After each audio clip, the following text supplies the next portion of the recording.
আগামী রবিবার 15ই ফেব্রুয়ারি মহাশিবরাত্রি।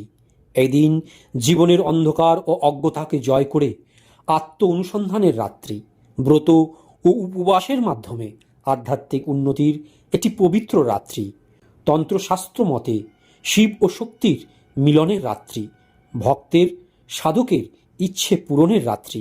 তাই এই বিশেষ দিনে আমরা এক বিশেষ দিব্য শক্তিশালী উপায় করছি। এখনই স্ক্রিনে দেখুন যে মালাটি দেখানো হচ্ছে, এই মালাটি তৈরি হয়েছে 27টি অথবা 54টি পুঁথি দ্বারা, যা রুদ্রাক্ষ, পদ্মবীজ, স্ফটিক ও শক্তিশালী রুদ্র ত্রিশূল যন্ত্র দ্বারা তৈরি।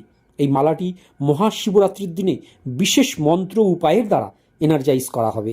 এই বিশেষ দিব্য মালাটি ভগবান রুদ্রদেবকে নিবেদন করলে সকল আটকে থাকা কাজ দ্রুত সম্পূর্ণ হবে, জীবনের লক্ষ্য দ্রুত পূরণ হবে, সাথে অন্যান্য যে সকল ইচ্ছে রয়েছে সেগুলো দ্রুত পূরণ হবে। সেটা পরীক্ষা, চাকুরি, বিবাহ, প্রমোশন, ব্যবসায় লাভ বা সুস্বাস্থ্য যাই হোক না কেন। এছাড়াও এই মালা জপমালা হিসেবেও ব্যবহার করতে পারেন বা নিজের কণ্ঠেও ধারণ করতে পারেন, এতেও দুর্দান্ত সুফল মেলে। আপনারা যারা এই বিশেষ মালাটি সংগ্রহ করতে চান তারা স্ক্রিনে দেওয়া নাম্বারে আমাদের সঙ্গে দ্রুত যোগাযোগ করুন, কারণ এই মালা মাত্র 50 জনই পাবেন। হর হর মহাদেব। ওম নমঃ শিবায়।